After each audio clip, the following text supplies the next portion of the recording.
Welcome to Judge Jenny. Judge Jenny is a graduate of Harvard Law School who has been in the business for 18 years. She was appointed to the Connecticut District Court of Pathogens in 1999. She is known for her harsh sentences and temperament.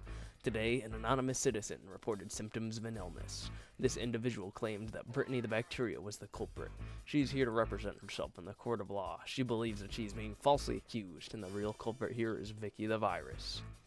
Vicky the virus has been previously convicted of many infractions before by causing illnesses in individuals, but she says she knows she's innocent. It's up to Judge Jenny to figure out who is really responsible. I read the case concerning this matter, and it says here that the victim reported these symptoms: fever and chills, cough, a sore, scratchy throat, runny nose, muscle aches, and fatigue. Brittany the bacteria, do you agree with the claim that you can cause these reactions in an individual? Of course I don't agree with that claim. This is ridiculous. I do not cause symptoms like that. You do. You cause the same symptom as I do. Don't try to weasel your way out of this. Order of the court. Let's look at the evidence. Vicky the virus is right. You do both cause similar symptoms once you infect an individual. However, I have the results from the lab tests in front of me, and it is very interesting. It shows here that the pathogen was able to survive in the stomach of the infected individual, which is an acidic, low pH environment. Yes, but we can both survive in low pH environments. That doesn't make either of us guilty. You're correct, but a picture taken through a microscope from the lab shows that the pathogen did not have a nucleus. Neither of us have nuclei.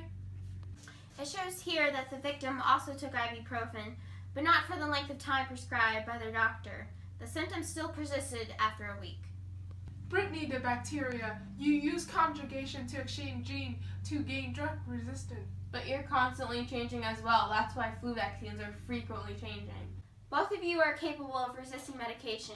However, yet another microscopic picture has come in that shows that the pathogen has the capsid protein coat.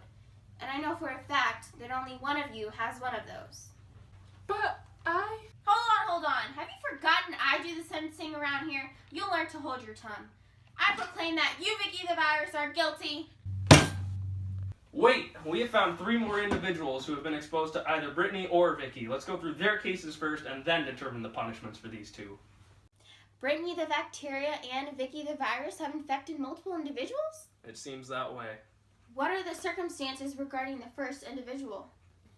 Lab tests for the first individual show that the invader is about 1/8 the size of a red blood cell. That can't be me. I am 1/80th of the size of a red blood cell. But Brittany the bacteria matches the profile. She infected the victim. Well, what about the others? Lab tests for the second individual showed that there were no ribosomes on the invading cell, it was non-living, and that it was found in multiple parts of the body. Viruses are the only pathogens with these qualities, so it must be Vicky the virus. And the third individual? The lab tests for the third individual show that the pathogen was not capable of reproduction on its own. I don't need host cells to replicate. That's clearly Vicky. I can reproduce on my own. I don't need lytic or lysogenic cycles. I use binary fission. I'm not able to replicate by entering the cell and taking over the host genetic information. Only Vicky the virus can do that. All right. I've had enough of this. I need time to sort through this circus. The jury's met and has come to a decision. The jury finds both Brittany the bacteria and Vicky the virus guilty of infecting multiple people. I hereby sentence Brittany the bacteria to 5 years of confinement at the Hartford Correctional Facility with an additional 20 hours of community service for infecting the second individual. Wait, that's so harsh. Please reduce my sentence. I also do good by helping people every day. I help people with the digestion of food and by protecting them by releasing powerful acids which kill other harmful pathogens.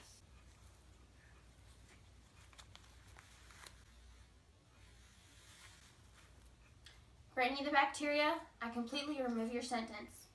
Vicky the virus, you are sentenced to death.